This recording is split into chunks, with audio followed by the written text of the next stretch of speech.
Ya, Assalamualaikum warahmatullahi wabarakatuh. Jumpa lagi dalam acara diskusi internal di SET. Kali ini diskusi keempat yang kita adakan untuk membahas isu-isu terkini seputar ekonomi. Dan untuk diskusi edisi kali ini, topik kita adalah Women's Decision Making Autonomy in the Household and the Use of Maternal Health Service. Jadi pada pagi hari ini kita mendatangkan salah satu penulis dari tulisan yang sudah dipublish di salah satu jurnal, yakni Mas Fajar Rahmadi. Dan kita juga mendatangkan discussion untuk diskusi pada pagi hari ini, yakni Mbak Hesti Retno Budi Arini. Sebelumnya saya akan membacakan terlebih dahulu untuk CV dari kedua dari pemateri dan discussion kita pada pagi hari ini. Yang pertama adalah dari pemateri kita, yakni Mas Fajar. Nama kami adalah Muhammad Fajar Rahmadi, MEC.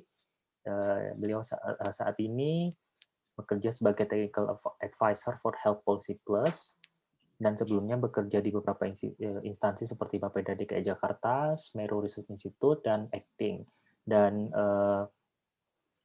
Mas Fajar ini dulu mengambil master di Monash University di bidang economics.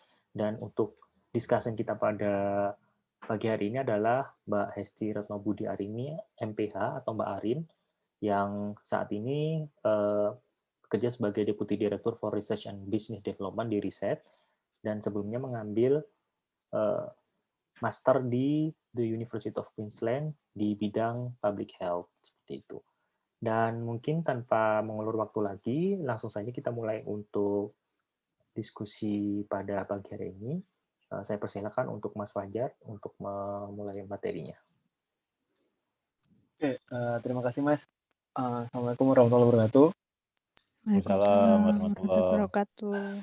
Selamat pagi semua. Saya langsung izin share screen aja ya.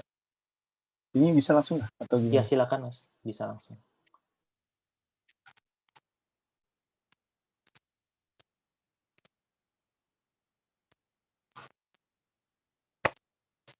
Oke, kelihatan nggak? Kelihatan Mas. Oke, bismillahirrahmanirrahim. Ya, terima kasih teman-teman atas kehadirannya.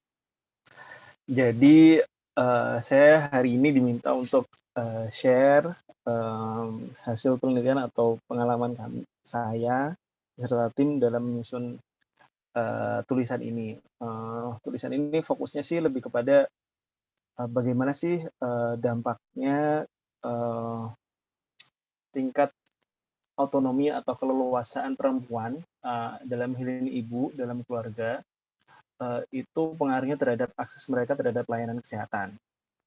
Karena kita melihat bahwa akses ke layanan kesehatan itu tidak hanya dipengaruhi oleh karakteristik individu antara suami maupun istri, tapi juga hubungan di antara mereka, bagaimana mereka memutuskan suatu hal, bagaimana komunikasi ke mereka dalam keseharian dan seperti itu. Oke, latar belakangnya tulisan ini bukan saya sendiri yang menulis, tapi tim, ada Mbak Anissa, Ibu Tin, dan Mbak Ika. Ketiga teman yang saya sebutkan sebelumnya, ini sekarang mereka bekerja di Balitbangkes, Kementerian Republik Indonesia. Jadi ini proyek sebenarnya ini merupakan hasil dari studi kolaborasi antara tempat kerja saya sekarang dengan Balitbangkes untuk menerbitkan artikel-artikel kuantitatif yang nantinya akan diterbitkan di jurnal internasional. Itu sih salah satunya ini. Oke. Sebagai latar belakang aja. Oke, sebagai pengantar ya, saya nggak akan menjelaskan terlalu teknis terkait metodologi dan sebagainya, dan tolong ekspektasinya diturunkan karena secara metodologi masih banyak bolongnya, dan karena ini kemarin pengalaman pertama kita mendampingi teman-teman peneliti di Litbang, oleh karena itu standar yang kami pakai juga masih nggak terlalu tinggi-tinggi banget. Dalam artian kita cukup mendukung mereka bagaimana menjalankan analisa statistik sederhana, bahkan cuma regresi sederhana. Jadi semacam ngasih tutorial lah kepada mereka. Oke, dari sisi background studi ini, yang pertama isu kesehatan ibu dan anak itu masih menjadi prioritas nasional. Seperti kita tahu, meskipun dalam beberapa terakhir, satu dekade terakhir itu angka kematian ibu dan anak turun, namun secara tingkat penurunan itu nggak terlalu signifikan, bahkan masih jauh dari target MDGs maupun SDGs gitu kan. Dan beberapa studi atau penelitian yang sekarang itu menyebutkan bahwa sebenarnya angka kematian ini bisa ditekan ketika adanya penyedia si ibu ini bisa mendapatkan pelayanan selama kehamilan dengan baik, dan juga mereka mendapatkan layanan yang baik dan serta tepat waktu gitu kan. Termasuk diantaranya nanti bagaimana ibu itu mengambil keputusan, apakah keputusan mereka itu tepat dalam artian mereka menggunakan fasilitas kesehatan, bersalin di tenaga kesehatan, dan juga apakah mereka mengambil keputusan yang cepat. Oleh karena itu kami kemarin melihat bahwa selain faktor karakteristik ibu, kita juga melihat pentingnya peran ibu, atau sebenarnya kita pengen mengukur peran ibu dalam pengambilan keputusan di keluarga itu akan mempengaruhi akses mereka terhadap pelayanan kesehatan.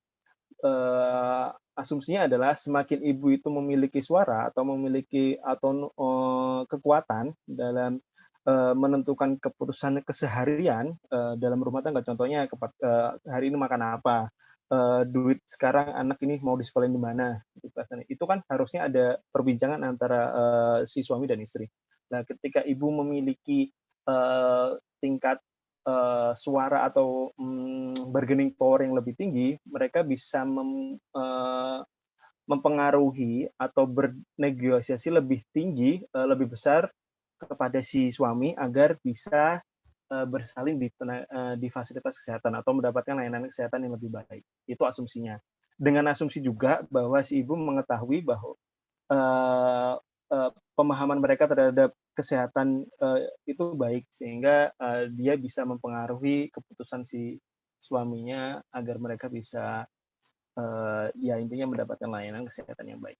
Itu basicnya. Analisanya cukup sederhana. Yang pertama, ya ini tadi objektifnya sebenarnya seperti itu. Nah, ini terkait bagaimana kita mengukurnya. Oke. Mungkin sebelum lebih jauh, ini mungkin ada sedikit lucu ya. Jadi saya baru pertama kali benar-benar terjun di ekonomi kesehatan ketika ya ketika kerja di sini mendampingi teman-teman di Bankes. Jadi ketika di sana banyak term yang baru yang saya tahu kayak ANC, terus SBA, Facility Based Delivery dan sebagainya. Ini saya nggak paham ketika saya masuk. Dan satu lagi, mungkin Mbak Ari nanti bisa bantu ya.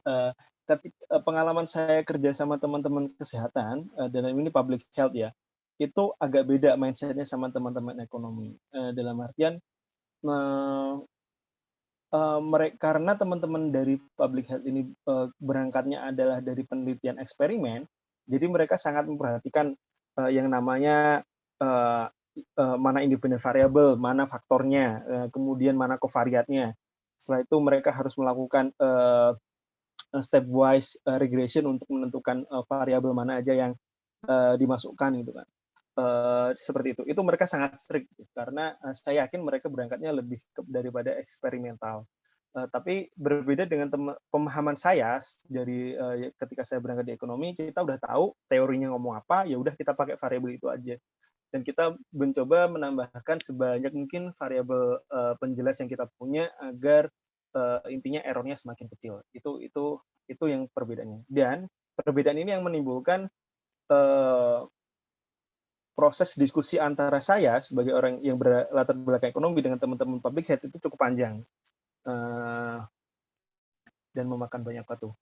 Oke, terkait measure yang kita pakai di sini, variabel dependent-nya, itu kita punya 3 sebenarnya. Yang pertama adalah adequate ANC. Jadi ANC itu apa? Sebenarnya bahasanya kalau lebih gampangnya adalah kontrol kehamilan. Jadi setiap ibu hamil itu diharuskan untuk mendapatkan layanan kontrol di fasilitas kesehatan, baik itu dilayani oleh dokter maupun bidan, dengan beberapa macam pemeriksaan dan di setiap trimesternya. Jadi kan kehamilan itu ada 9 bulan. Nah, minimal kita itu nanti menyatakan ibu memiliki adequate ANC ketika dia mendapatkan ANC sebanyak 4 kali. Entah itu mau di trimester berapa. Ini adalah salah satu ukuran ANC. Tapi juga ada ukuran ANC yang nanti 112. Intinya ibu mendapatkan ANC di trimester pertama 1 kali di trimester kedua, dan 2 kali di trimester ketiga. Dan kita nggak memakai ukuran itu, tapi kita memakai aturan ini. Mana yang lebih baik? Semua itu sama. Yang pasti ini kita menggunakan outcome yang sesuai standar Kementerian Kesehatan. Terus ini yang kedua adalah the use of SBA. SBA itu skill birth attendance atau assistance gitu. Jadi ini adalah siapa yang menolong persalinan. Jadi yang membantu ibu dalam proses persalinan itu siapa? Jadi yang diharapkan adalah yang menolong persalinan adalah tenaga kesehatan, baik itu nanti bidan, kemudian dokter, OGIN dan sebagainya. Dan tenaga kesehatan yang memang difungsikan untuk menolong persalinan ya, bukan kayak perawat itu nggak punya lisensi untuk menolong persalinan. Dokter umum pun harusnya tidak boleh. Seperti itu. Harapannya adalah bidan atau OGIN di sini. Kenapa jadi ini adalah binary 1-0. 1 itu ketika dia mendapatkan asistensi dari tenaga kesehatan yang seharusnya, dan 0 itu entah dia ditangani oleh tenaga kesehatan yang tidak seharusnya melakukan mendampingi persalinan, atau ditolong oleh dukun dan sebagainya. Ini. Terus yang facility based delivery itu oke. Sebelum sana ini ada 2. SBA itu kalau di Indonesia itu ada 2, first assistant sama last assistant. Kalau di luar negeri itu cuma ada first assistant. Bedanya apa? First assistant tuh siapa yang di Indonesia ya? Itu siapa yang menangani pertama kali ketika ibu ini datang. Contohnya di sini gini. Dan yang terakhir adalah last assistant ini siapa yang benar-benar menolong persalinan. Kenapa bisa muncul kayak gitu? Karena di Indonesia ada yang namanya sistem rujukan dalam persalinan. Contohnya gini, ketika ibu itu langsung pengen melahirkan, kemungkinan dia akan ke bidan dulu, bidan desa setempat. Oke. Nah, setelah itu ketika dilakukan pemeriksaan oleh bidan tersebut, akhirnya mereka harus dirujuk ke rumah sakit. Dan yang menolong persalinan terakhir itu adalah dokter. Jadi kasusnya kalau di sini adalah first assistance-nya itu adalah si bidan yang di desa tadi yang melakukan penanganan pertama. Terus yang last assistance itu ya si dokter yang benar-benar melayani persalinan. Ini khusus saya temui cuma di data di Indonesia. Kalau di data terkait SBA di luar negeri itu cuma cuma yang siapa yang membantu persalinan itu aja. Oke, untuk facility based delivery itu apakah si ibu akhirnya itu melahirkan di tempat di fasilitas kesehatan atau tidak? Itu adalah dependent variable-nya. Untuk faktor itu independen utama kita. Jadi variabel interest kita tuh apa? Jadi kita pengen mengukur woman autonomy. Nah, gimana kita bisa mengukur? Salah satu yang disarankan oleh DHS, jadi kita pakai DHS, itu adalah Women Participation Index. Itu variabel komposit yang diukur dari tiga variabel ini. Yang pertama adalah decision on maternal healthcare, jadi keputusan healthcare layanan kesehatan apa aja yang ibu peroleh. Yang kedua adalah decision to make large expenditure in the household, dan yang terakhir adalah the decision to visit family or relative. Jadi pertanyaannya itu seperti ini. Contohnya si ibu ditanyakan, apakah ibu ini mengambil keputusan atau turut mengambil keputusan ketika keluarga ini harus mengunjungi keluarga besar atau keluarga lainnya, seperti itu. Itu adalah teks dalam pertanyaan di DHS-nya. Setelah itu kita kompositkan sehingga nanti muncul Women Participation Index yang nilainya 0 sampai 3. Ketika 0 berarti dia participation dalam pengambilan keputusan semakin rendah, dan yang tertinggi adalah skornya 3. Kenapa kita memilih 3 ini? Sekali lagi, ini adalah tools yang dikembangkan oleh DHS untuk mengukur ini Women Participation Index. Apakah ada cara lain untuk mengukur women autonomy? Ada beberapa yang kita tahu.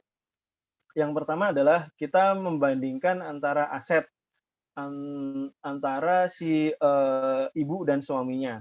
Jadi asumsinya adalah semakin besar proporsi aset ibu di dalam rumah tangga, berarti mereka punya power yang lebih tinggi. Dan yang kedua adalah membandingkan antara kondisi ekonomi antara ibu dan suaminya sebelum mereka menikah, dengan asumsi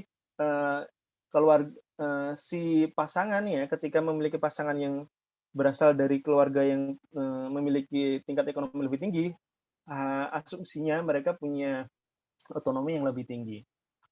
Dan ini bisa dilakukan ketika menggunakan IFLS. Kita coba dulu menggunakan IFLS ini, tapi hasilnya kurang baik. Dan karena IFLS itu terakhir tahun 2014, sehingga kita memutuskan pakai DHS yang terbaru, yaitu 2017. Selain faktor ini, kita juga punya covariat. Covariatnya macam-macam. Ini adalah variabel kontrol pendidikan ibu, kemudian kondisi ekonomi, dan seterusnya. Datanya kita pakai data IDHS 2017, terus kita keep variabel observasinya itu cuma di ibu yang pada masa subur, yang dia melahirkan di satu tahun sebelum survei ini berakhir.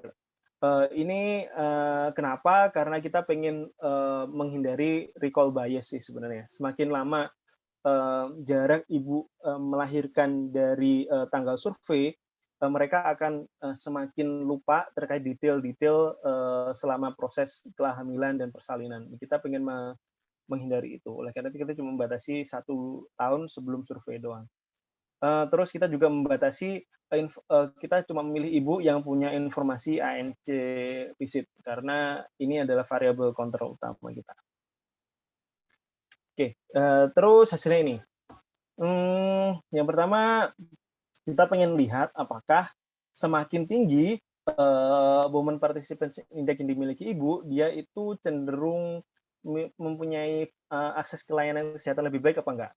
Jadi ini adalah yang biru muda, yang biru yang saya sebut ini adalah ketika dia enggak partisipasi ibu paling rendah, dan semakin di biru gelap ini, yang paling gelap itu berarti ibu memiliki partisipasi yang lebih tinggi. Secara umum, polanya adalah semakin tinggi partisipasi ibu dalam pengambilan keputusan, mereka punya akses terhadap layanan kesehatan yang lebih baik. Kita tahu seperti ini. Ini adalah deskriptif statistiknya, terus hasilnya setelah kita melakukan estimasi seperti ini. Jadi kita pakai multiple M-logit, sebenarnya multivariate logit. Terus kita inverse, nilainya bukan lagi probability tapi OR. Saya lupa OR apa, nanti mungkin bisa dibantu Mbak Esti. Adjusted OR. Terus ini pertama, halo, gimana Mas? Odds ratio. Ya, odds ratio, adjusted odds ratio. Terus ini ANC, SBA, dan facility based delivery. Oke, ini termasuk kontrolnya ya, atau kontrol yang saya sebutkan tadi. Oke, secara umum hasilnya adalah ternyata Women Participation Index itu cuma punya pengaruh terhadap ANC. Sementara ketika untuk SBA dan Facility Based Delivery, dia nggak punya efek sama sekali. Di sini juga ada kontrol terkait pendidikan ibu dan sebagainya. Itu semuanya sesuai dengan teori punya efek positif terhadap variabel interest kita. Penjelasannya seperti ini yang bisa kita sebutkan. Oke, Women Participation Index itu mempunyai pengaruh secara umum terhadap akses ibu terhadap layanan kesehatan. Contohnya di ANC. Penjelasannya adalah ANC itu terjadi ketika ibu masih punya tingkat kesehatan yang cukup baik. Dalam artian mereka bisa memutuskan secara mandiri, bahkan dia bisa berangkat sendiri untuk mendapatkan layanan ANC ini. Oke, karena dia masih sehat, masih bisa intinya kasarannya bisa ngerengek-ngerengek ke suaminya untuk bisa mendapatkan layanan ANC.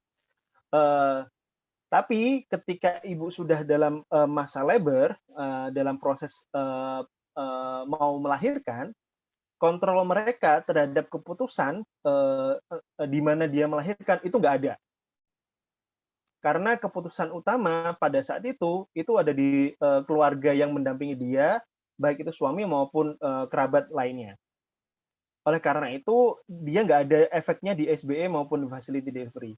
Karena kami ini sebenarnya juga ada penelitian yang mendukung ini sih sebenarnya.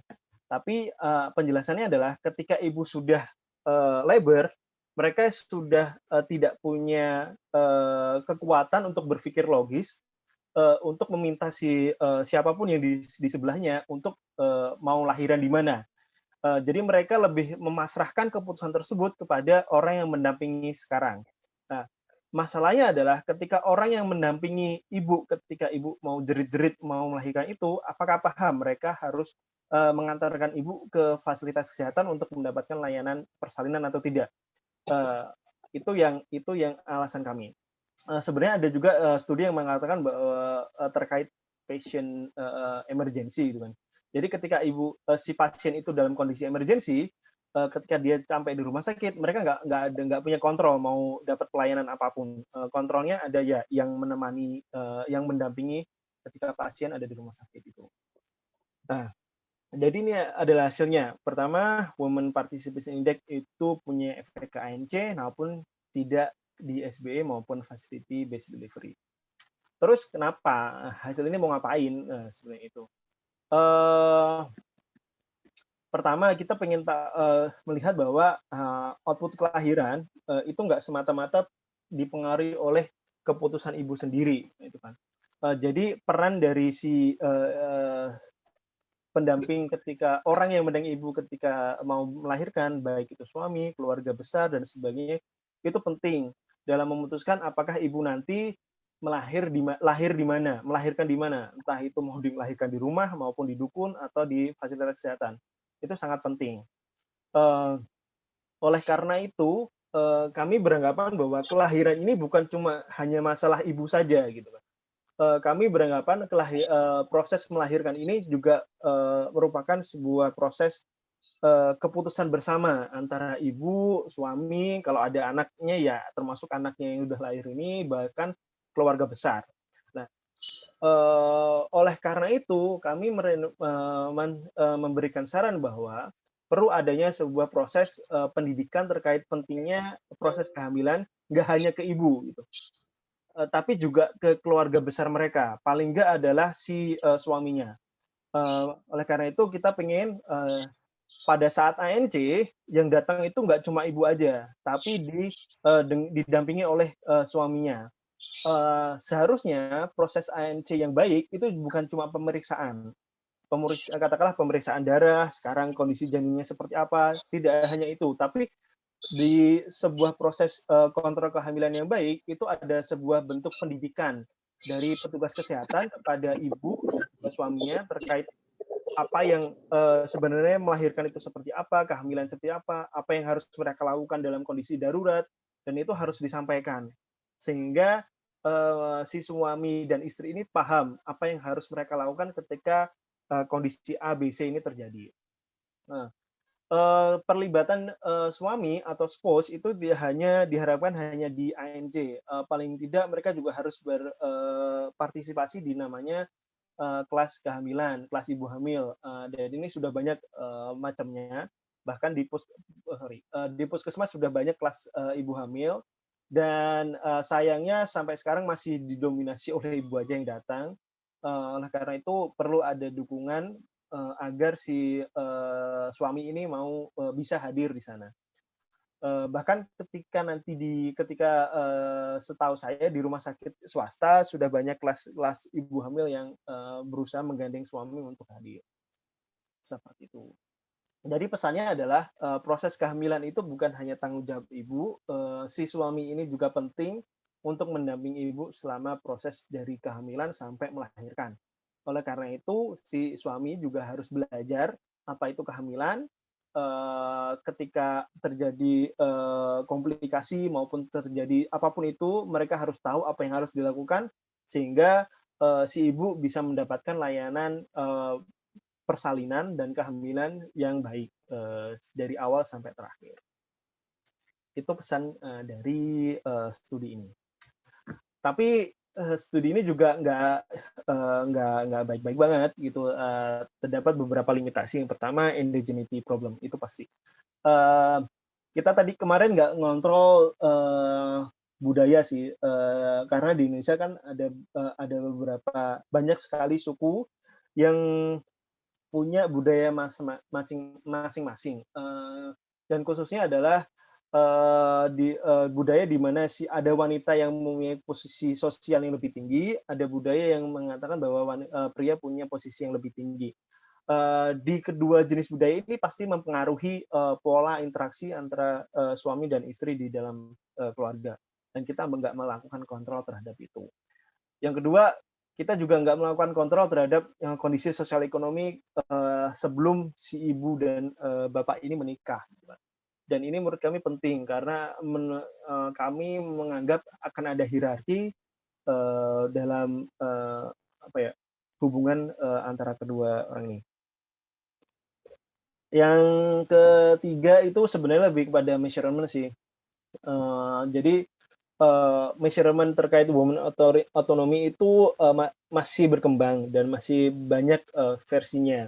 Ada yang seperti tadi, ada yang membandingkan kondisi finansial antara si ibu dan bapak. Ada juga yang menggunakan seperti ini, perbandingan menanyakan terkait keputusan. Dan ini biasanya ketika metode pengukurannya berbeda, hasilnya juga mungkin berbeda. Bahkan di penelitian di Indonesia pun sebagian besar menggunakan data IPLS, hasilnya juga ada yang berbeda. Itu dari saya mungkin, Mas. Terima kasih.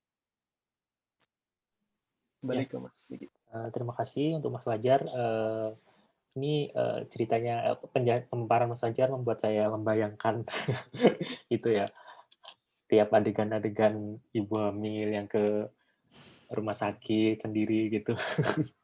Ya, langsung saja untuk berikutnya, untuk Mbak Arin memberikan sedikit review.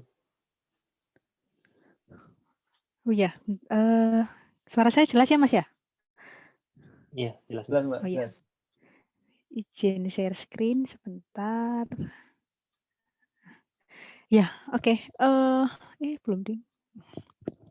Oke, terima kasih Mas Zaki atas kesempatannya dan terima kasih juga kepada Mas Fajar. Artikelnya luar biasa ya, dan saya memang kemarin sempat diskusi juga dengan Mas Fajar terkait ini bahwa saya nggak bisa komen terkait metodologinya gitu, karena memang seperti yang disebutkan Mas Fajar tadi bahwa di kesehatan biasanya memang sangat strict gitu ya. Jadi mau analisis itu sudah bingung dulu, bukan bingung ya, kayak udah suatu proses yang takes time gitu, karena harus detail dan harus rigid banget gitu, apa aja yang mau dianalisis, kemudian metode apa, terus variabelnya apa aja. Jadi sampai sebelum melakukan analisis itu, analisis plan-nya sudah harus benar dulu kayak gitu. Oke, terkait papernya yang disampaikan Mas Fajar tadi, saya ingin menambahkan sedikit dari perspektif public health, khususnya tentang maternal health promotion, promosi kesehatan ibu. Ya tadi salah satu variabel yang diukur adalah antenatal care atau perawatan atau tindakan sebelum kelahiran gitu ya, selama kehamilan. Jadi seperti yang disebutkan Mas Fajar tadi, memang standarnya adalah minimal 4 kali dan ada yang diatur seperti ini gitu ya, kayak per trimester 1 itu jumlah kunjungan minimal 1 sebelum week 16 kayak gitu. Jadi sampai trimester ketiga itu harus minimal ada 2 kali kunjungan. Lalu apa saja yang dilakukan selama antenatal care? Ini antara lain adalah ada pemeriksaan riwayat medis dan pemeriksaan fisik, baik itu fisik ibunya maupun fisik janinnya ya. Kemudian dia ada pemberian suplemen dan vaksin, lalu ada materi konseling, informasi dan edukasi. Kemudian ada identifikasi komplikasi bila ada tanda dan gejala komplikasi pada kehamilan ibu. Nantinya kalau misalnya terdapat komplikasi, maka harus disiapkan rujukannya seperti itu. Nantinya setelah antenatal care ini dilakukan, itu harus ada juga perinatal care, yaitu perawatan saat melahirkan, dan postnatal care atau setelah kelahiran seperti itu. Contohnya kalau perinatal care ya selama melahirkan itu seperti apa gitu ya, apakah ke skilled birth attendance gitu ya, bidan, SP Obgyn gitu ya, spesialis Obgyn, atau kemana, ataukah ke TBA gitu ya, ke traditional birth attendance gitu, yang mana yang dipilih oleh ibu. Kemudian untuk postnatalnya sebagai contoh mungkin perawatan saat nifas seperti itu, terus inisiasi menyusui dini seperti itu. Nah, kenapa ada ANC ini ya, ada antenatal care dan teman-temannya tadi. Jadi salah satu alasan utamanya adalah ANC ini upaya untuk mencegah peningkatan maternal mortality ratio gitu ya, pencegahan kenaikan angka kematian ibu gitu. Nah, apa saja gitu ya penyebabnya dari maternal mortality ini? Jadi maternal mortality ini terjadinya itu ada di 3 proses gitu ya. Bisa di tahap kehamilan, bisa di tahap saat melahirkan, ataupun saat postpartum atau setelah melahirkan. Nah, 4 penyebab utamanya itu yang pertama adalah pendarahan, kemudian infeksi, yang ketiga tekanan darah tinggi, yang mungkin pernah dengar gitu ya tentang preeklamsia dan eklamsia. Jadi kalau preeklamsi itu gejala utamanya ada odem atau bengkak gitu ya, misalnya di kaki atau di bagian tubuh yang lain. Kemudian tekanan darah tinggi atau hipertensi saat hamil, dan yang ketiga adalah proteinuria. Jadi ada protein yang ditemukan di urinnya. Kan harusnya protein kan tidak sampai di urin gitu kan, harus diserap di tubuh gitu. Tapi itu ada protein yang keluar di urin seperti itu. Nah, nanti ketika gejala preeklamsi itu muncul ditambah dengan satu gejala lagi yaitu kejang atau koma, itu nanti akan disebut sebagai eklamsi. Jadi sangat fatal sekali efeknya kalau misalnya ketika kehamilan itu terjadi peningkatan tekanan darah. Lalu yang keempat adalah aborsi yang tidak aman. Dan yang kelima ini penyebab tidak langsung. Jadi mungkin sebelum atau ketika kehamilan, ibu itu menderita penyakit penyerta seperti malaria, diabetes, dan penyakit jantung. Nah, tadi penyebab dari segi fisiknya ya. Lalu faktor apa gitu ya yang bisa menyebabkan maternal mortality ini? Jadi terutama kenapa terjadi kematian ibu hamil ini karena kebanyakan dia terlambat atau tidak mendapatkan perawatan yang semestinya ketika kehamilan dan saat melahirkan. Faktor-faktor yang menyebabkan itu ada di antaranya kemiskinan, jadi nggak ada duit cukup gitu ya untuk mengakses perawatan tersebut. Kemudian ada jarak, terus matikan sinyalnya kurang ya. Terus ada jarak itu ya, jadi mungkin di daerah-daerah terpencil, kemudian tidak bisa mengakses fasilitas kesehatan dengan baik. Lalu lack of information, jadi mungkin kurang informasi dan edukasi tentang tentang kebutuhan itu ya, tentang kebutuhan kesehatan ibu gitu. Jadi nggak hanya terkait dengan teknis melahirkan tapi juga kesehatan mungkin dari segi gizinya, terus mungkin vaksin yang diperlukan dan sebagainya. Lalu yang keempat, inadequate services, jadi pelayanan yang kurang ya, pelayanan kurang bagus gitu ya, entah kurang secara jumlah atau kurang dari segi kualitasnya. Lalu yang kelima yang tidak kalah penting seperti yang disebutkan di studi tadi ya, dipaparkan oleh Mas Fajar sebelumnya, bahwa ada cultural practice yang cukup berpengaruh gitu terhadap pengambilan keputusan ibu dan terhadap pemilihan layanan kesehatan yang digunakan saat melahirkan. Lalu yang keenam adalah faktor keterlambatan. Jadi keterlambatan dalam berbagai hal gitu ya. Jadi keterlambatan dalam mengambil keputusan gitu ya. Misalnya mau melahirkan kemana atau mau melahirkan ditemani siapa seperti itu. Terus transfer, jadi ketika mengantar ke rumah sakit dan saat handling atau penanganan di rumah sakit itu sendiri, jika terjadi keterlambatan itu juga bisa menyebabkan kematian ibu. Khususnya ketika terjadi komplikasi. Terus setelah kita tahu ada kejadian maternal mortality, lalu ada antenatal care dan teman-temannya sebagai upaya deteksi dini seperti itu ya. Lalu gimana konteksnya gitu ya ketika kita menghubungkan maternal health dengan kondisi sosial seperti itu. Jadi dilihat dari segi ini ya, social determinants of maternal health ini, sebenarnya terjadinya komplikasi ketika kehamilan, kemudian tingkat penggunaan layanan kesehatan, bahkan sampai angka kematian ibu itu sebenarnya adalah hasil dari dua kelompok determinan utama seperti itu ya, ada structural dan intermediary. Nah, untuk intermediary contohnya apa saja gitu ya, misalnya seperti yang dijelaskan sebelumnya oleh Mas Fajar itu ada terkait dengan health services gitu ya. Terus di situ di health services ini juga mencakup macam-macam gitu ya. Ada tentang kualitas pelayanannya, terus ketersediaan skill birth attendant seperti itu. Lalu dari segi individu itu juga berpengaruh. Jadi dari segi individu ini ternyata bukan hanya faktor biologis gitu ya, bukan hanya terkait kesehatan ibu atau sudah melahirkan berapa kali atau usianya seperti itu, tapi juga ada status kesehatan yang sebelumnya atau mungkin riwayatnya dan juga yang diderita saat itu, seperti itu. Lalu ada juga faktor behavior dan psikososial seperti itu. Jadi di situ tertulis ini ada family planning ya, KB seperti itu, terus antenatal care dan perawatan tingkat lanjut, kemudian ada harmful traditional practices. Jadi ini yang sangat dicegah gitu ya. Jadi yang dikhawatirkan ketika ibu melahirkan melalui bantuan TBA atau traditional birth attendance adalah praktik-praktik yang berbahaya ketika melahirkan seperti itu. Lalu ada juga faktor-faktor seperti family context, seperti apa? Sebentar, maaf.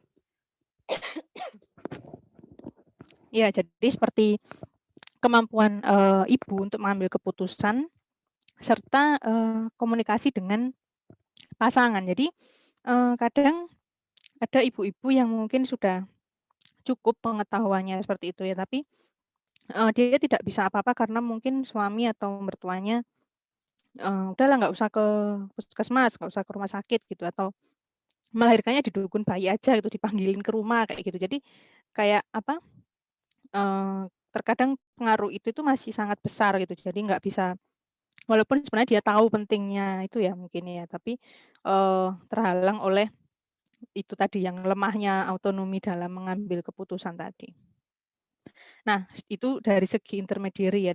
Dari intermediary ini ada juga determinan yang terstruktur gitu ya. Jadi dari lingkungan sosioekonomi and political context gitu. Jadi dari segi yang saya highlight di sini adalah gender equality dan culture, social and societal views. Jadi karena seperti yang disebutkan Mas Fajar tadi ya, jadi di sini budaya patriarkinya masih sangat tinggi gitu ya, di mana, eee, ibu itu ya ya regardless dia dalam keadaan hamil itu kan tetap masih banyak kewajiban yang harus dia lakukan seperti itu. Terus, lemahnya kedudukan dia ketika mengambil keputusan seperti itu. Jadi, apa yang kita lihat di sini gitu ya, misalnya yang apa, low otonomi dalam mengambil keputusan, kemudian, kondisi kesehatan ibu dan semuanya itu adalah hasil atau akumulasi dari faktor, dari lingkungan ini, dari penyebab struktural ini. Di mana semua ini dari governance, laws, culture, gender dan sebagainya ini akan tercermin dari power yang dimiliki ibu atau dengan kata lain yang, salah satu contohnya adalah kemampuan pengambilan keputusan tadi. Seperti itu. Ini mungkin versi simpelnya ya. Jadi kalau dibagi jadi kalau penanganan kesehatan ibu itu enggak hanya dari ketersediaan pelayanan kesehatan, tapi juga kita harus menimbang, faktor-faktor lain seperti faktor ekonomi, terus, sosial dan, tingkat edukasi ataupun dukungan dari keluarganya, seperti itu. Oke, tadi kita sudah tahu bahwa, seperti yang dipaparkan oleh Mas Fajar tadi bahwa ibu hamil itu, sangat penting untuk memiliki, otonomi yang cukup tinggi gitu ya dalam pengambilan keputusan dalam melahirkan. Kemudian di sisi lain kita juga perlu tahu bahwa ada faktor-faktor yang berpengaruh gitu ya, terhadap pengambilan keputusan ibu. Lalu, bagaimana impact-nya ketika antenatal care dan perawatan-perawatan yang seharusnya dilakukan itu tidak dilakukan, maka, beresiko menyebabkan komplikasi kehamilan dan adanya peningkatan maternal mortality. Dari situ, sebenarnya sudah dibuat rekomendasi gitu ya oleh, WHO gitu ya. Jadi ada 12 set rekomendasi yang mungkin di tiap negara penerapannya pun berbeda-beda gitu. Jadi yang pertama ada, birth preparedness and complication readiness. Jadi ini seperti yang disebutkan di paper Mas Fajar kalau nggak salah di bagian introduction ya, ada terkait, eee, program persiapan persalinan dan pencegahan komplikasi seperti itu. Jadi di Indonesia untuk P4K ini dilakukan dengan ya mungkin pemeriksaan gitu ya, pemeriksaan simpel terus pendataan. Lah nanti eee di depan rumah ibu hamil itu akan ditempel stiker P4K itu siapa yang akan membantu melahirkan, nanti melahirkan di mana, terus, apalagi ya, kayak misalnya apakah ibu itu memiliki komplikasi kehamilan atau enggak, seperti itu. Jadi in case dia melahirkan itu sudah ada persiapan gitu, penanganannya seperti apa. Lalu yang kedua, male involvement intervention. Jadi seperti saran Mas Fajar tadi ya dari paper itu bahwa sangat diperlukan keterlibatan suami dan tentunya keluarga gitu ya, tapi yang terutama adalah suami, eee, di mana contohnya mungkin ya, terlihat simpel gitu ya, ikut ikut nganter ke antenatal care atau ikut kegiatan di kelas ibu hamil atau mungkin di rumah bantu-bantu, tugas harian di rumah gitu, tugas rumah tangga seperti itu. Jadi, eee ibu ini tidak hanya sehat secara fisik, tapi juga dari segi psikis dan mentalnya itu, "Oh iya ya, aku merasa terbantu," gitu. "Oh aku senang ini fasilitas kesehatan diantar," kayak gitu. Jadi ada yang memperhatikan seperti itu. Lalu yang ketiga, ada intervensi untuk, meningkatkan awareness terhadap sexual and reproductive rights gitu ya, dan hak untuk mengakses, pelayanan kesehatan. Jadi ini nggak hanya untuk ibu hamil saja sebenarnya, jadi ini, edukasi terkait sexual health and reproductive health sama akses terhadap pelayanan kesehatan untuk ibu itu biasanya sudah, eee bukan biasanya sih, ada programnya gitu ya, kayak edukasi terhadap remaja, kemudian, untuk wanita usia subur, seperti itu. Cuman mungkin untuk penerapannya masih kurang masif, seperti itu. Lalu yang keempat, maternity waiting homes. Jadi ini, semacam rumah singgah untuk ibu-ibu hamil yang terdeteksi, mungkin ada komplikasi seperti itu, tapi rumahnya jauh dari fasilitas kesehatan. Jadi misalnya di desa gitu ya, di desa terpencil, kemudian fasilitas kesehatan terdekatnya ada di kota sebelah gitu ya. Ya itu di antara desa dan kota tersebut, disediakan waiting homes gitu ya, rumah singgah untuk ibu tersebut. Jadi H-min berapa minggu untuk melahirkan gitu dia stay di situ.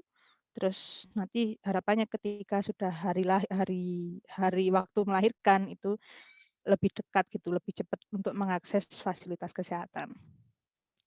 Lalu yang kelima, community organized transport schemes. Jadi ini sangat penting gitu ya untuk di daerah-daerah yang mungkin sangat jaraknya jauh ke fasilitas kesehatan. Jadi harapannya ada inisiatif di masyarakat tersebut untuk membuat bantuan transport gitu. Jadi, oh itu tetanggaku itu si A mau melahirkan nanti mungkin kira-kira bulan apa gitu. Jadi udah siap itu ada kendaraan yang bisa dipakai. Swadaya masyarakat lah kurang lebih seperti itu. Lalu yang keenam adalah alternative roles for TBA. Jadi TBA ini adalah traditional birth attendance, ya semacam dukun bayi ya kalau di sini mungkin ya.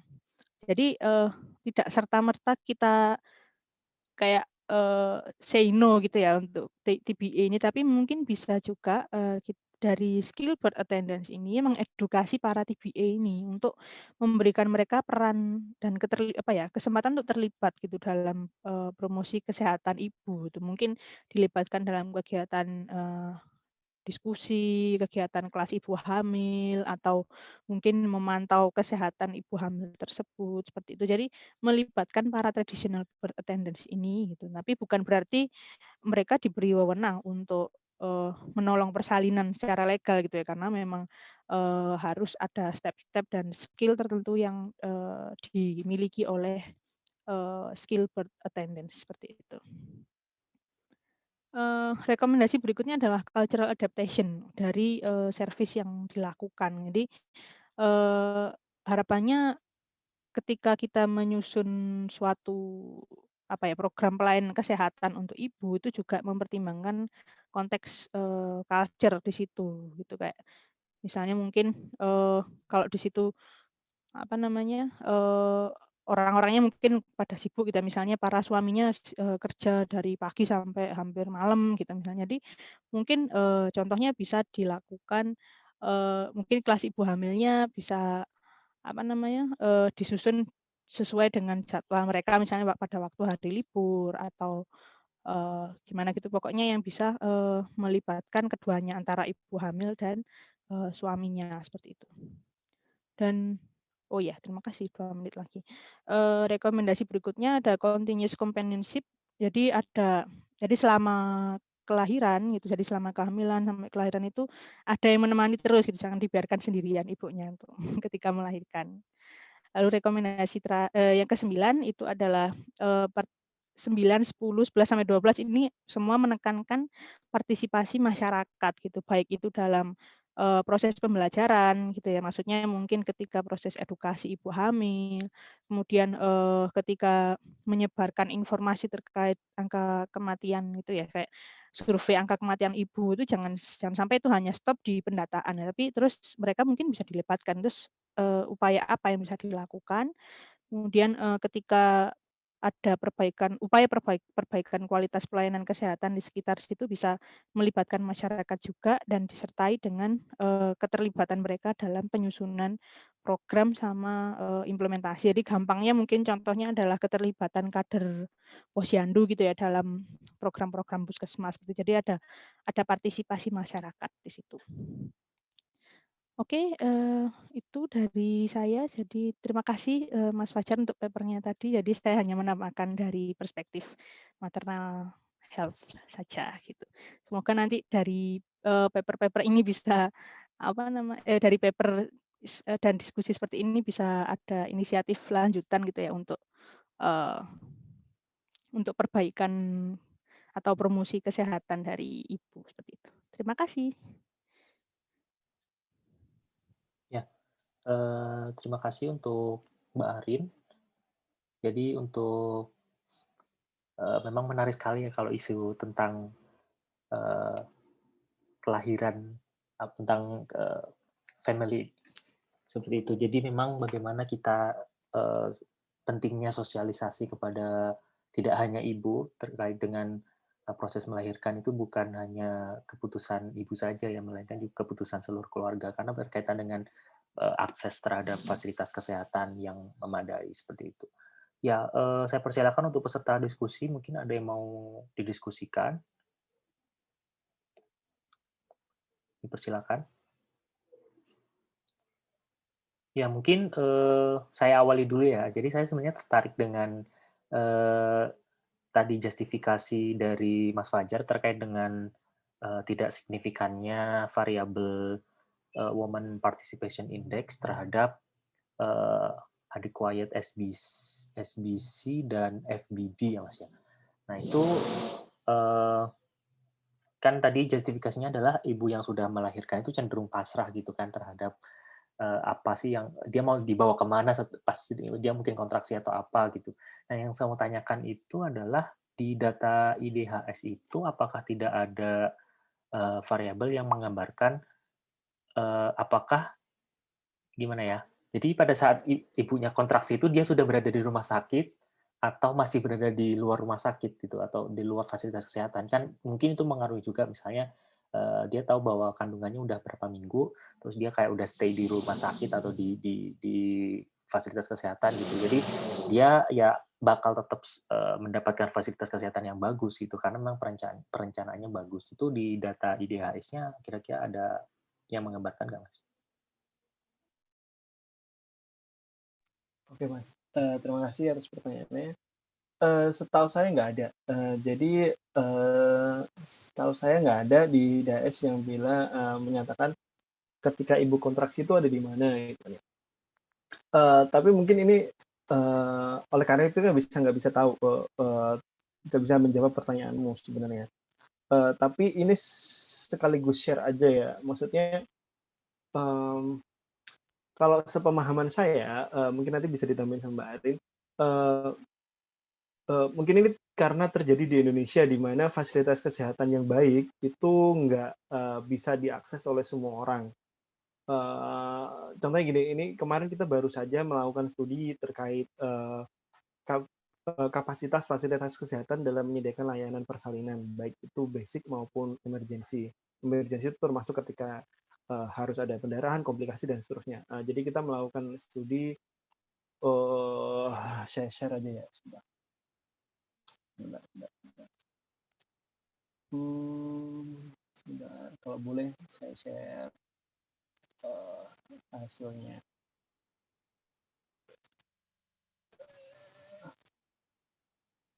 Sebentar sebentar, saya sharing.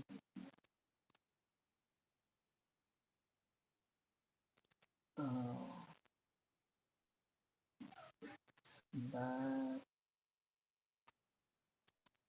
sebentar. Maaf mohon maaf.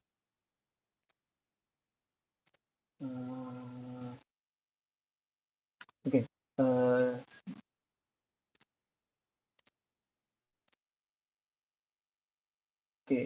jadi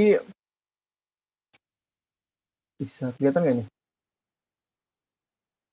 Jadi ini untuk diskusi aja. Jadi ini adalah hasil salah satu studi kami. Intinya kami ingin melakukan pengukuran seberapa siap sih fasilitas kesehatan, baik itu apapun itu, untuk menyediakan layanan persalinan yang berkualitas, termasuk ketika ada emergensi, apakah mereka bisa melayani apa enggak. Namun secara umum kita bisa melihat ini fasilitas FKTP yang sebenarnya kita sering sebut fasilitas kesehatan tingkat pertama, itu kualitasnya jauh lebih rendah daripada rumah sakit. Jadi ketika nanti ada emergency di FKTP ini, mereka nggak bisa nanganin. Mereka harus refer lagi ke rumah sakit. Masalahnya adalah proses referral ini yang jadi masalah juga gitu. Apakah ini bisa cepat? Itu yang pertama. Apakah ada rumah sakit yang mau menerima pasiennya ini? Itu yang ketiga. Ketiga adalah yang paling penting yang sampai sekarang belum kepikiran sama teman-teman di Indonesia adalah apakah selama proses transportasi ini ada nakes yang mendampingi ibu selama proses transportasi. Contohnya gini, katakanlah ibu sekarang dirujuk dari puskesmas ke rumah sakit karena komplikasi apapun itu. Namun ketika di tengah jalan ibu ini harus melahirkan, apakah ada fasilitas nakes yang dampingin apa enggak? Yang itu masih belum jadi concern di dalam rujukan ya. Itu. Oleh karena itu seperti yang karena proses rujukan yang sangat rumit, kemudian ada perbedaan kualitas antar fasilitas kesehatan dalam menyediakan layanan berkualitas. Oleh karena itu muncul yang namanya yang tadi rumah tunggu kehamilan dan seterusnya. Itu sebenarnya untuk menjembatani agar ibu ini selamat dan mendapatkan persalinan yang berkualitas. Ini yang terjadi. Sebenarnya kalau setahu saya selama ibu kontraksi, jadi kan ibu itu harus mengalami kontraksi kalau ada tingkatannya itu adalah bukaan 1 sampai bukaan 10 agar ibu itu siap untuk melahirkan. Nah, sepengalaman saya, proses kontraksi yang paling bagus itu adalah dilakukan di rumah ibu sendiri. Karena di rumah itu ibu lebih nyaman, ibu sudah familiar dengan kondisi lingkungan sekitar, bahkan ketika dari sisi kesehatan, bakteri-bakteri atau yang ada di rumah itu juga ibu sudah familiar, jadi kemungkinan akan intinya membuat kondisi ibu lebih buruk juga semakin sedikit. Oleh karena itu sangat disarankan seharusnya ibu itu melakukan mengalami kontraksi selama di rumah, dan baru datang ke rumah sakit atau fasilitas kesehatan itu ketika sudah bukaan yang cukup tinggi. Jadi intinya sampai di fasilitas kesehatan tinggal melahirkan aja. Itu asumsi ketika ibu ini normal dan ibu punya akses ke layanan kesehatan yang bagus. Bayangin aja ketika kita mau menerapkan konsep seperti ini di daerah yang puskesmas, antara jarak puskesmas dengan rumah itu 22 km dengan jalan terjal naik gunung, dan itu nggak bisa gitu. Oleh karena itu ada yang muncul tadi rumah tunggu kehamilan, terus ada ya yang apa first SBA, last SBA dan semacam itu. Jadi ya cukup rumit sebenarnya masalah yang ada di kita sekarang. Itu sih dari saya. Ya, terima kasih Mas Fajar. Mungkin Mbak Arin ada tambahan? Ya, jadi memang sepakat ya dengan yang disebutkan Mas Fajar tadi, memang sangat kompleks itu Mas. Jadi mungkin di satu sisi WHO sudah memberikan rekomendasi seperti itu gitu ya, dengan bercermin pada mungkin studi-studi yang ada di daerah terpencil seperti itu. Tapi dalam konteks Indonesia sendiri mungkin halangannya tidak hanya dari segi geografis gitu, tapi juga dari struktural tadi, gimana wewenang kerja dari tenaga kesehatan terkait ini gitu, itu sepertinya yang ya saya belum tahu ya, karena memang saya bidangnya tidak di mengurusi kelahiran. Cuman yang saya tahu bahwa apa namanya belum ada wewenang yang sampai pendampingan, maksudnya pendampingan yang sangat apa ya, komprehensif gitu ya, sampai apa mendampingi saat kontraksi, terus ketika transferring dari rumah ke hospital atau ke fasilitas kesehatan yang lain seperti itu. Jadi mungkin kedepannya memang selain penyediaan fasilitas gitu ya, seperti rumah tunggu tadi, sama mungkin fasilitas-fasilitas terkait community seperti tadi ya, yang apa transport, terus keterlibatan masyarakat sekitar gitu ya, itu juga perlu adanya kejelasan gitu antara apa dalam wewenang dan tugas dari itu tadi apa, dari tenaga kesehatan itu kayak gitu. Itu sih Mas mungkin ya yang bisa saya tambahkan sementara. Ya, terima kasih Mbak Arin. Untuk peserta yang lainnya mungkin ada yang mau ditanyakan atau didiskusikan?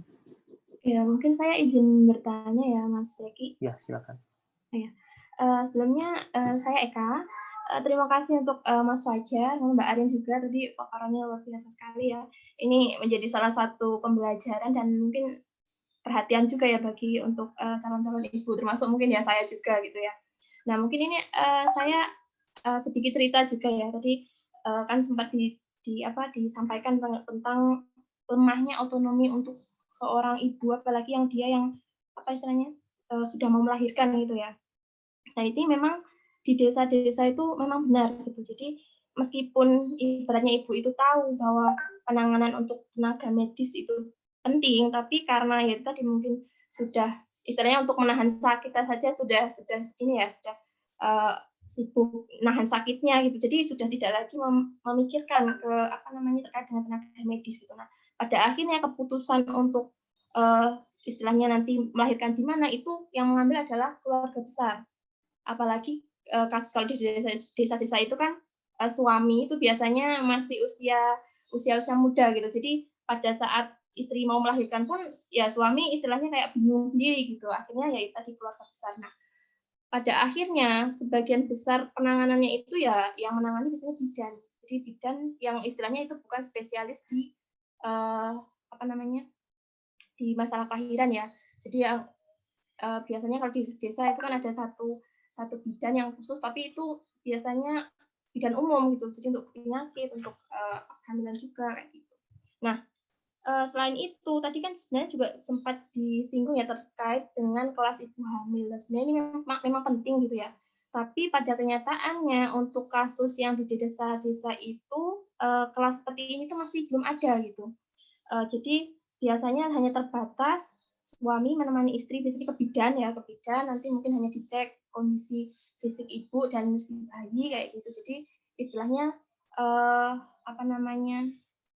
ilmu terkait dengan ya nanti kalau mau melahirkan itu gimana itu nggak sampai ke keluarga kayak gitu. Nah, itulah yang menyebabkan pada akhirnya ya masih mengikuti tradisi lama gitu ya, ke bidan atau ke dukun kayak gitu. Nah, itu mungkin sebagai salah satu ini ya kendala yang di desa. Nah, ini mungkin dari Mbak Arin atau mungkin dari Mas Fajar itu mungkin ada nggak yang bisa disiapkan ya, maksudnya dari pasangan gitu ya, dari pasangan ya kalau bisa mungkin sebelum dia hamil atau sebelum mungkin pranikah malahan ya kayak gitu, untuk gimana caranya biar ya nanti ketika sudah waktu mau melahirkan itu bisa istilahnya semua bisa teredukasi gitu loh. Itu kira-kira ada nggak ya mungkin yang bisa dilakukan gitu.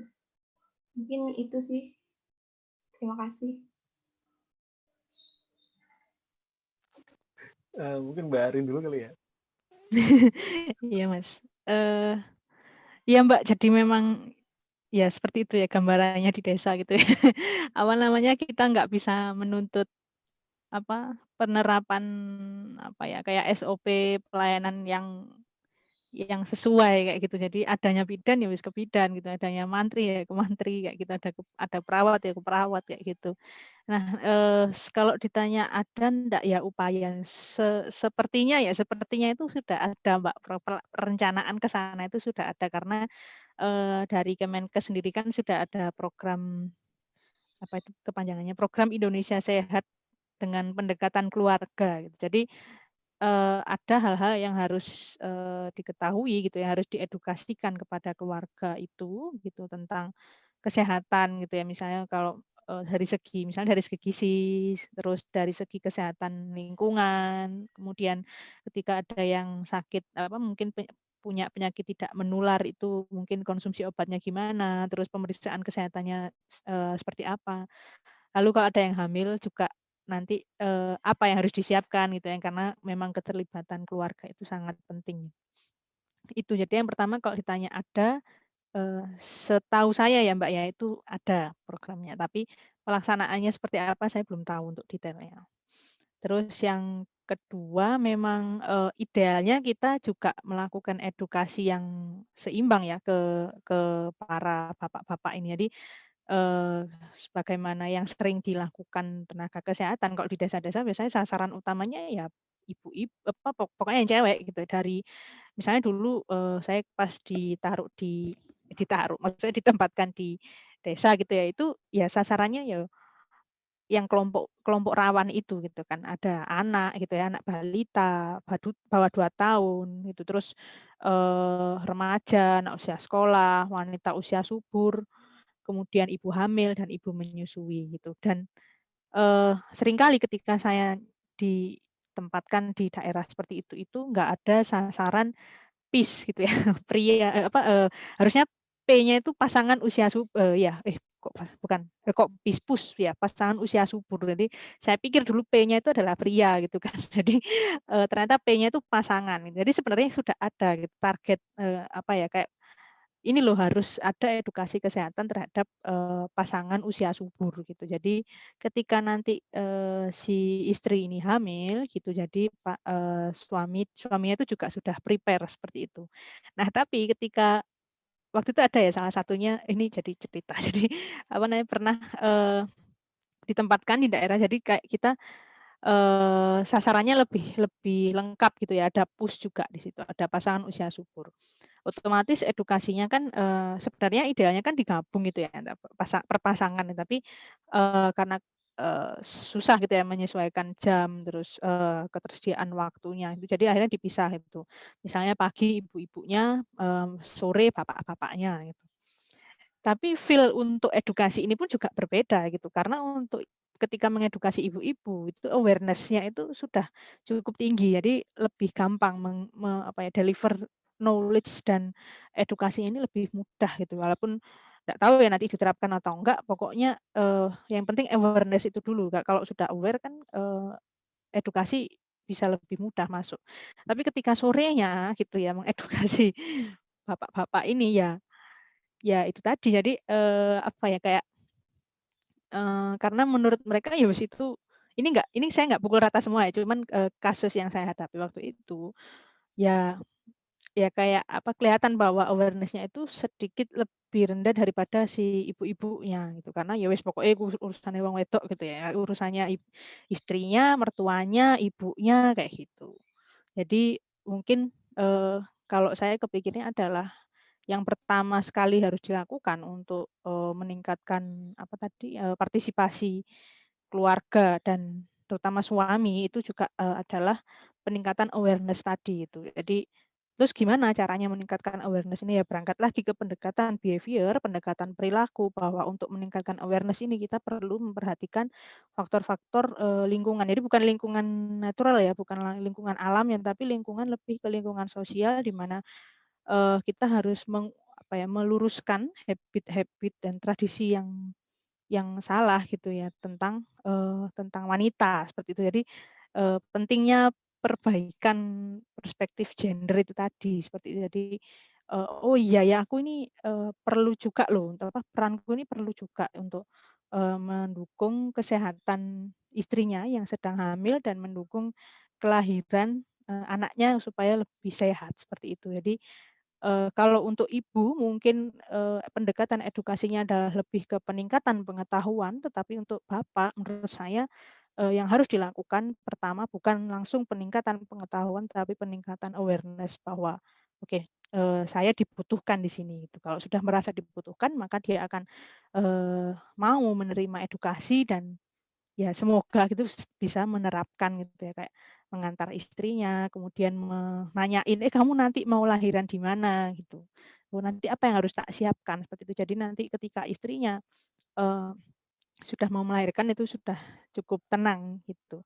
Dan yang ketiga mau tidak mau juga sebenarnya lingkungan itu sangat kuat terbukti dari kayak misalnya ada teman-teman yang tadi saya ceritakan di desa seperti itu ya, di desa yang tapi sudah agak lama sih berapa tahun yang lalu. Mungkin sekarang sudah berubah juga. Mindset-nya mungkin belum sebagus orang-orang yang mungkin dengan level education level yang lebih tinggi. Jadi ada juga contoh teman-teman yang apa ya, kayak kedudukan suami istri dalam keluarga itu sudah cukup balance gitu. Jadi setiap hal itu dibicarakan gitu. Jadi mulai dari ya tadi seperti yang dicontohkan Mas Fajar besok makan apa itu kan memang ibu gitu yang harus seharusnya memutuskan, tapi ada proses diskusi di dalamnya itu simple gitu misalnya oh besok mau makan apa, oh ini mengatur keuangan harusnya ini sudah bulan apa misalnya tanggal sekian harus bayar ini bayar itu, terus sampai ke proses aktivitas-aktivitas terkait kesehatan gitu. Jadi mulai mau melahirkan di mana, terus sekarang usia kehamilan berapa dan harus ke antenatal care tanggal berapa, lalu pengisian dan pembelajaran buku KIA misalnya ya, kesehatan ibu dan anak seperti itu. Jadi itu tadi ya peningkatan awareness dari bapak dan keluarga, lalu juga baru dilanjutkan dengan edukasi gitu ya, regardless dari tingkat edukasi formal mereka gitu. Jadi Yang pertama adalah peningkatan awareness dari itu tadi, dan yang terakhir adalah pelurusan si culture tadi gitu, karena memang nggak bisa dipungkiri masih ada kepercayaan-kepercayaan yang mungkin tidak menguntungkan bagi kesehatan ibu seperti itu. Misalnya mitos makanan gitu kan, ibu hamil nggak boleh makan ikan, misalnya nggak boleh makan telur, padahal kan itu sebenarnya dibutuhkan untuk kesehatan bayinya dan ibunya. Itu kayak gimana caranya? Jadi kuncinya memang awalnya harus diedukasi dan disertai dengan perubahan perilaku seperti itu, Mbak. Mungkin saya mau nambahin, setuju sama Mbak Arin. Sebenarnya ini cukup panjang sih strateginya, nggak ada strategi jangka pendek, memang harus strategi jangka panjang, dan itu harus melalui pendidikan. Terkait program, sebenarnya setahu saya hanya ada satu ya. Jadi dari sisi teman-teman di Kementerian Kesehatan itu punya program yang namanya pendidikan bagi remaja putri terkait kesehatan reproduksi, setahu saya. Jadi program ini tuh puskesmas datang ke sekolahan, ngasih materi dan sebagainya. Tapi masih sekedar kesehatan reproduksi, karena program ini hanya muncul sebagai respon terkait untuk meningkatkan awareness teman-teman mahasiswa, pelajar yang perempuan terkait bagaimana apa yang terjadi ketika mereka harus menghadapi situasi-situasi tertentu terkait reproduksi maksudnya. Belum ada fokus secara umum untuk meningkatkan awareness pentingnya peran suami terhadap dalam mendampingi ibu dalam proses melahirkan. Itu belum ada setahu saya. Mungkin yang paling dekat seperti yang disebutkan Mbak Arit tadi itu program, sebenarnya ada dulu yang namanya program desa siaga. Sebenarnya ini juga lebih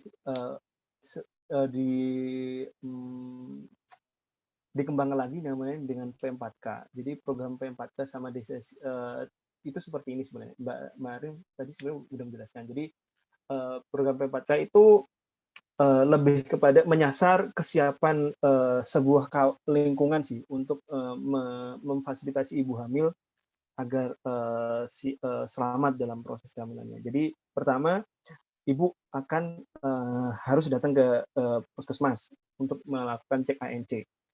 Setelah itu si bidan itu akan mendatangi si ibu di rumahnya untuk mencari tahu pertama suaminya siapa. Terus kedua akan menjelaskan ke ibu dan suami ini terkait ibu tuh harus memiliki perencanaan ini loh ketika kehamilan. Pertama ditanyain mau lahiran di mana. Ketika nanti lahiran itu yang nganterin siapa, kendaraannya apa. Terus selanjutnya nanti udah punya dana apa belum, seperti itu. Sampai dan itu nanti mereka akan catat. Dia akan catat di buku KIA, buku KIA ibu, dan juga nanti mereka akan catat di sistem puskesmas, dan juga mereka akan mencatat hasil itu di sebuah stiker namanya. Nah, stiker itu nanti akan ditempelkan di rumah ibu, depan rumah ibu, sehingga semua orang bisa tahu. Di dalam itu nanti ada keterangan juga ibu siapa, nanti HPL-nya, dia rencana melahirkan tanggal berapa, dan sebagainya. Harapannya adalah dengan adanya stiker ini, orang-orang di lingkungan sekitar itu tahu, oh di sini ada ibu hamil nih, dan ketika nanti hamil katakanlah ada emergency, saya harus melakukan, saya akan membaca stiker ini dan tahu sebagai tetangga tahu apa yang harus saya lakukan, lebih ke sana terkait. Dan ini sebenarnya tujuannya sekali lagi menyiapkan desa, sebuah lingkungan siaga, desa siaga, RT siaga, apapun itu. Itu adalah program terkini dari Kemenkes. Tapi ini nggak jalan. Dalam arti ini nggak jalan secara efisien. Bahkan di SDKI terakhir yang digunakan sebenarnya dia si Kemenkes itu sebenarnya pengen mengevaluasi program P4K. Dengan cara di survei SDKI dia punya instrumen khusus P4K. Tapi anehnya juga si instrumen ini nggak bisa menjawab output utama dari P4K itu sendiri. Jadi instrumen ini ngaco, nggak bisa dipakai buat mengevaluasi P4K. Jadi sampai sekarang program ini nggak ada yang bisa mengevaluasi karena nggak ada datanya. Terkait dengan bagaimana menyiapkan si pria-pria ini agar bisa membantu istrinya, saya nggak tahu Mbak. Tapi yang pasti adalah menurut pengalaman saya pribadi, ya si wanita harus benar-benar menjelaskan ke pasangannya bahwa ini nggak cuma tanggung jawab saya sebagai wanita, ini juga tanggung jawab kamu sebagai pasangan saya, karena keselamatan saya juga ada di tangan kamu gitu. Dan itu menurut saya cukup berhasil sih. Tapi tergantung bagaimana proses interaksi atau otonomi atau komunikasi antar kedua pasangan ini ya. Itu jadi sekali lagi kedudukan pasangan antar pasangan itu sangat menentukan bagaimana mereka berinteraksi, bagaimana mereka memutuskan sebuah permasalahan. Ketika mereka balance, menurut saya itu adalah sebuah kondisi yang ideal di mana semua keputusan itu harus berdasarkan keputusan bersama. Itu aja sih dari saya mungkin. Ya, terima kasih untuk Mas Fajar dan Mbak Arin. Yang lainnya mungkin?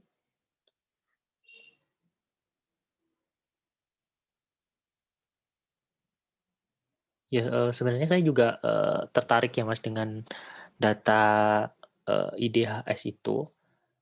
Jadi kan memang untuk yang paper-paper selama ini itu hanya membahas tentang income ya Mas ya, dalam pengaruhnya terhadap akses, terhadap fasilitas kesehatan.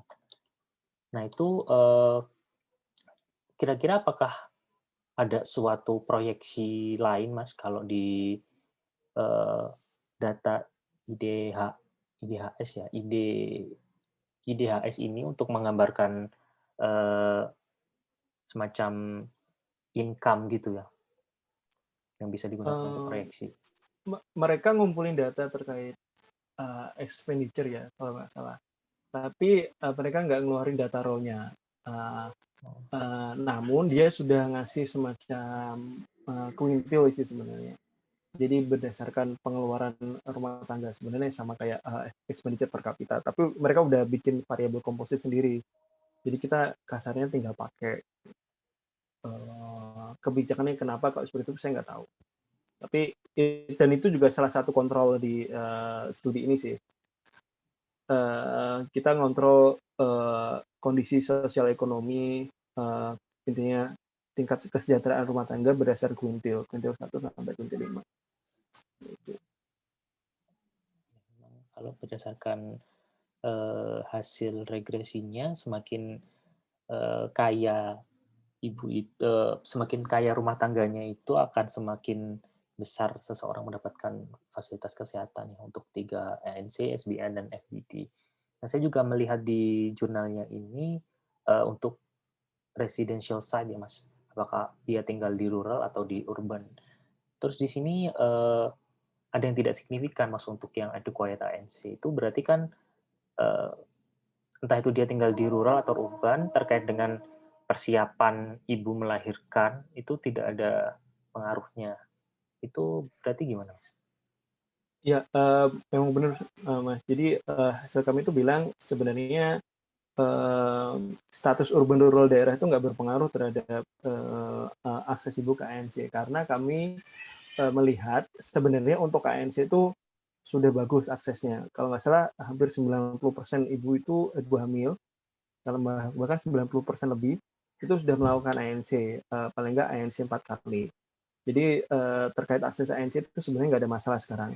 Tapi yang pertanyaannya terkait ANC sendiri itu adalah bukan aksesnya lagi, tapi kualitas ANC yang diberikan. Karena sebagian besar ANC itu kalau kita melihat ANC standar ya, seharusnya gini, di Indonesia itu ada sistem namanya layanan berjenjang. Jadi diharapkan seluruh layanan utama di Indonesia itu harus ke puskesmas dulu. kecuali nanti ada komplikasi dan seterusnya, itu baru ke rumah sakit. Yang pasti semua pelayanan itu harus di puskesmas, termasuk yang namanya ANC dan seterusnya. Nah, biasanya kualitas layanan ANC di puskesmas itu nggak terlalu bagus juga, gitu, karena beban administrasi, pertama tenaga kesehatan di puskesmas. Mungkin sebagai informasi, bidan itu sebenarnya sudah disiapkan skill set-nya untuk melayani persalinan, edukasi ANC, sampai namanya nanti anak untuk pelayanan anak di bawah 5 tahun ya, maksudnya sampai segitu. Mereka masih skill set-nya dibekali sampai segitu. Jadi, tapi kualitas bidan juga sangat bervariasi. Apalagi nanti kalau di puskesmas itu tendensinya adalah kualitas layanan yang diberikan itu cukup rendah. Jadi intinya nggak ada edukasi di dalam ANC-nya, hanya ya datang periksa, catat, dan itu pulang. Berbeda ketika teman-teman katakanlah kontrol kehamilan ANC di rumah sakit swasta itu akan sangat berbeda, karena di rumah sakit swasta itu biasanya kebanyakan itu ada minimal dikasih waktu setengah jam. Jadi di setengah jam itu biasanya dokter, ini juga tergantung dokternya sih, akan dijelaskan apa kondisi ibu, dan juga ada proses edukasi di situ dari dokternya ke pasangannya terkait melahirkan itu kayak mana dan seterusnya. Jadi ANC sendiri kualitasnya sangat beragam gitu, dan saya rasa sih ini sudah diketahui oleh teman-teman Kementerian Kesehatan, tapi belum ada strategi yang cukup baik untuk menselaraskan itu mungkin. Ya, terima kasih untuk Mas Fajar. Teman-teman yang lain mungkin, Mbak Arin. Iya, ya Mas. Tadi kepikir sedikit yang habis Mas Fajar bilang. Memang itu untuk antenatal care tidak ada perbedaan. Maksudnya secara apa ya? Dia nggak ada perbedaan antara urban dan rural. Jadi standarnya sama gitu ya, berlaku nasional gitu ya, kayak pelayanannya harus seperti ini. Dan bidan juga sebenarnya sudah skill set-nya sudah disiapkan seperti itu. Tapi kembali lagi memang beban kerja administratif, terutama di puskesmas, apalagi mungkin di lembaga pembantu puskesmas, maksudnya kayak posyandu, terus puskesmas pembantu seperti itu sangat berat gitu. Jadi terkadang kayak tenaga kesehatan tuh dituntut apa ya, kayak dia lebih banyak menghabiskan waktu di menyelesaikan misalnya kayak pelaporan, terus perencanaan program seperti itu, terus evaluasi. Tapi untuk pelayanan kesehatannya sendiri jadinya agak terbengkalai gitu, kayak apa, upgrade skill dia sendiri kurang, terus penanganan kesehatannya untuk maksudnya sebagaimana yang seharusnya itu juga mungkin terkendala karena beban kerja tadi. Itu yang pertama. Dan yang kedua, untuk itu ya, jadi mungkin lebih ke mindset gitu ya. Jadi ini specifically ke bidan ya. Kalau apa, bidan mungkin sama perawat mungkin ya. Jadi sebenarnya kita dari tenaga kesehatan itu kan sudah ada semacam namanya satuan kredit profesi, sistem kredit profesi gitu ya.